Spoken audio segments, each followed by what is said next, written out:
नमस्कार दोस्तों। आज की वीडियो में सबका स्वागत है। यह वीडियो सिर्फ उन लोगों के लिए है जो हमारे जैसे सर्वसाधारण लोग हैं जिनका पर मंथ इनकम कम है। रियल एस्टेट मतलब लैंड, फ्लैट, प्लॉट या गोल्ड में इन्वेस्टमेंट नहीं कर सकते हैं और ऐसे बहुत सारे लोग हैं जो सरकारी या प्राइवेट जॉब करके अपने डेली के खर्चे बड़े मुश्किल से चला रहे होते हैं। जिसके पास नौकरी नहीं है वो अन्य काम करके अपने घर को चला रहे हैं। ऐसे लोगों के लिए आज का वीडियो बहुत ही हेल्पफुल हो सकता है। हमारे जैसे सर्वसाधारण लोगों ने एक बात ध्यान रखना चाहिए, किसी भी प्रकार के लोन से, चाहे वो पर्सनल लोन हो, चाहे होम लोन हो, चाहे अन्य प्रकार का कोई भी लोन हो, अगर एक बार हम लोन के चक्कर में फंस गए तो हमारा पूरा जिंदगी लोन की ईएमआई भरते भरते निकल जाएगा। सबसे खतरनाक तो पर्सनल लोन है। इसका इंटरेस्ट रेट बहुत ही ज़्यादा हाई होता है। अगर हम पर्सनल लोन लायबिलिटी के लिए ले रहे हैं तो ये और भी हमारे फाइनेंशियल बजट के ऊपर नेगेटिव इफेक्ट डाल सकता है। लायबिलिटी मतलब महंगी कार, बाइक्स या मोबाइल फ़ोन्स, जो ऐशो आराम की ज़िंदगी जीने के लिए जो भी चीज़ खरीदी जाती है उसको हम लायबिलिटी बोल सकते हैं। होम लोन कुछ हद तक सही हो सकता है, लेकिन आजकल होम लोन के भी इंटरेस्ट रेट काफ़ी बढ़ चुके हैं। हमारे जैसे सर्वसाधारण लोग डे बाय डे और ही गरीब होते जा रहे हैं, क्योंकि हमें पैसा कहाँ इन्वेस्टमेंट करना है इसका नॉलेज बिल्कुल भी नहीं होता है। बैंक में आरडी, एफडी, पीपीएफ, इसके अलावा हम इन्वेस्टमेंट के तरीके नहीं जानते हैं। लेकिन हम जब बैंक के किसी भी स्कीम में पैसा इन्वेस्टमेंट करते हैं तो ये इन्फ्लेशन मतलब महंगाई के रेट के बराबर रिटर्न देता है।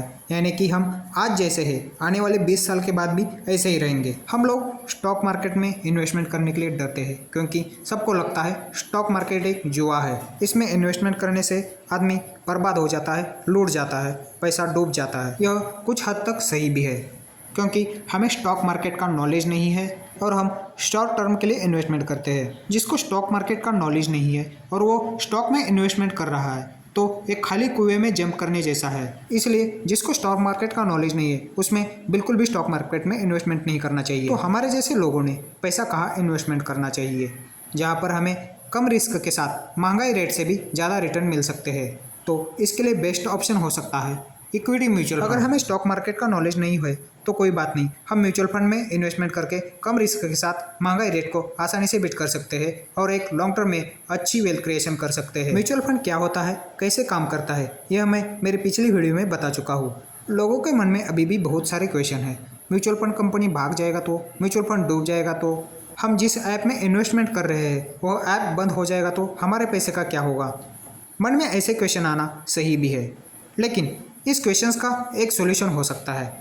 हमारे देश में ऐसे बहुत सारे बैंक हैं जो म्यूचुअल फंड चला रहे हैं। बहुत सारे मतलब लगभग सभी बैंक म्यूचुअल फंड चला रहे हैं, लेकिन हमारे जैसे लोगों के लिए इसका अभी तक जानकारी नहीं है, क्योंकि बैंक हमें यह पता लगने भी नहीं देता। क्यों, अगर हम पूरा पैसा म्यूचुअल फंड में डालेंगे तो बैंक में क्या रहेगा, बैंक के पास कौन जाएगा। इसीलिए हमें म्यूचुअल फंड या अन्य स्कीम से दूर ही रखा जाता है। लेकिन आजकल लोग जागरूक हो चुके हैं, इसीलिए बैंकों ने भी डीमैट अकाउंट खोलने शुरू किए हैं। अगर आप एसबीआई बैंक में जाओगे तो उधर लिखा होता है एसबीआई म्यूचुअल फंड। अगर आप लोगों को बाकी म्यूचुअल फंड ऐप के ऊपर ट्रस्ट नहीं है तो आप सीधा बैंक में जाकर भी अपना डीमैट अकाउंट खुलवाकर म्यूचुअल फंड में इन्वेस्टमेंट कर सकते हैं। HDFC bank, SBI bank, axis bank, ICICI bank, ऐसे बहुत सारे बैंक हैं जो म्यूचुअल फंड चला रहे हैं। अगर हम इसमें पैसा डालते हैं तो हमारे बैंक अकाउंट में जितना पैसा सेफ है उतना ही इस म्यूचुअल फंड में सेफ है। अगर हम म्यूचुअल फंड में इन्वेस्टमेंट करोगे तो हमारा इन्वेस्टमेंट का रिस्क कम हो जाता है, क्योंकि एक ही म्यूचुअल फंड में काफ़ी सारे बैंक के नंबर ऑफ स्टॉक्स रहते हैं। अगर बात एसबीआई स्मॉल कैप की जाए तो इसमें टोटल 60 स्टॉक्स है। अगर इसमें से 10-15 स्टॉक्स अच्छा परफॉर्म नहीं करने से भी बाकी स्टॉक्स अच्छा परफॉर्म करने से हमें एवरेज रिटर्न मिलता है। इसको मैनेज करने के लिए म्यूचुअल फंड में एक वेल क्वालिफाइड फंड मैनेजर रहता है, जिसको मार्केट की पूरी नॉलेज रहती है। हमारे पैसे को कब किस स्टॉक्स में डालना है वही डिसाइड करता है, इसलिए हमें ज़्यादा दिमाग लगाने की कोई ज़रूरत नहीं है। एक अच्छा सा बैंक वाला म्यूचुअल फंड सिलेक्ट करके हम उसमें लमसम या मिनिमम 100 रुपये से एसआईपी स्टार्ट कर सकते हैं। यहाँ एसबीआई स्मॉल कैप का एग्जांपल देखो। अगर किसी ने पिछले 10 साल में इस फंड में 5,000 का एसआईपी शुरू किया था तो टोटल इन्वेस्टमेंट 6 लाख रुपीज़ हुआ है और उसका वैल्यू 18 लाख के बराबर है। नियर अबाउट 22% का एनुअल कंपाउंडिंग रिटर्न मिला है। अगर हम यही पैसा किसी एफडी आरडी में डाल देते तो सिर्फ वो 8 से 10 लाख तक बन जाता। एचडीएफसी बैंक को सब लोग जानते हैं। एचडीएफसी बैंक भी बहुत सारे म्यूचुअल फंड चला रहा है। हम यहाँ पर example HDFC mid cap opportunities fund का देखते हैं।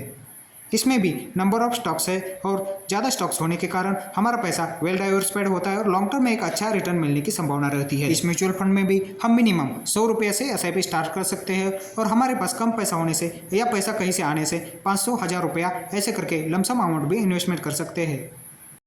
अगर देखा जाए किसी ने पिछले 10 साल में इस फंड में 5000 रुपये का SIP शुरू किया होता तो टोटल 6 लाख रुपया 10 साल में जमा है और उसका वैल्यू 16 लाख के आसपास है। 19% का एनुअल कंपाउंड रिटर्न मिला है। कहा बैंक और FD में हमें सिर्फ 6% का रिटर्न मिलता है, इस फंड ने लगभग 19% का एनुअल कंपाउंडिंग रिटर्न दिया हुआ है। अगर हम आज 5000 का SIP यानी कि दोनों फंड में 2,500 रुपया आज SIP शुरू करते हैं तो आने वाले 20-25 साल तक हम इसको कंटिन्यू करते हैं और एवरेज 21% का एनुअल कंपाउंडिंग रिटर्न मिलेगा तो 25 साल में लगभग हमारे जेब से 15 लाख रुपए इस फंड में इन्वेस्टमेंट हो जाएंगे और उसका वैल्यू 5 करोड़ से भी ज़्यादा होता है। आप यकीन नहीं करोगे लेकिन 5000 का SIP भी हमें 5 करोड़ का वेल्थ क्रिएशन दे सकता है। आजकल महंगाई इतना बड़ा है, 5000 का मार्केट में कुछ भी वैल्यू नहीं है। इसीलिए अगर हम सही जगह पे कम पैसा भी इन्वेस्टमेंट करोगे तो लॉन्ग टर्म में एक अच्छा खासा वेल्थ क्रिएशन हो सकता है और हमारे बड़े बड़े सपने भी पूरे हो सकते हैं। म्यूचुअल फंड में पावर ऑफ कंपाउंडिंग कैसे काम करता है? 5000 का SIP हमने 25 साल तक चलाया था, उसमें टोटल 15 लाख रुपए इन्वेस्टमेंट हुआ था और उसका वैल्यू 5 करोड़ हुआ था। लेकिन उसी SIP हम 20 साल तक करते हैं तो 20 साल में टोटल 12 लाख रुपए इन्वेस्टमेंट हुआ है और उसका वैल्यू सिर्फ 1 करोड़ 84 लाख रुपीज़ बना है। यानी कि सिर्फ 5 साल बढ़ाने से हमारा पैसा 3 गुना बढ़ता है। इसीलिए अगर म्यूचुअल फंड में हम जितना अर्ली एज में इन्वेस्टमेंट जर्नी स्टार्ट करेंगे उतना ही ज़्यादा फायदा हमें लॉन्ग टर्म में मिलता है। और जो सैलरीड पीपल है या उनका इनकम थोड़ा बहुत ठीक ठाक है वो महीने में 5 या 10 हज़ार का SIP करके भी आने वाले 10 या 15 साल में 1 करोड़ का अपना सपना पूरा कर सकते हैं और फाइनेंशियल फ्रीडम पा सकते हैं। म्यूचुअल फंड इन्वेस्टमेंट करने के लिए आपके लिए कौन सा ऐप सही रहेगा यह मैं मेरे आने वाली वीडियो में डिटेल में एक्सप्लेन करूँगा। आज के वीडियो में बस इतना ही। धन्यवाद।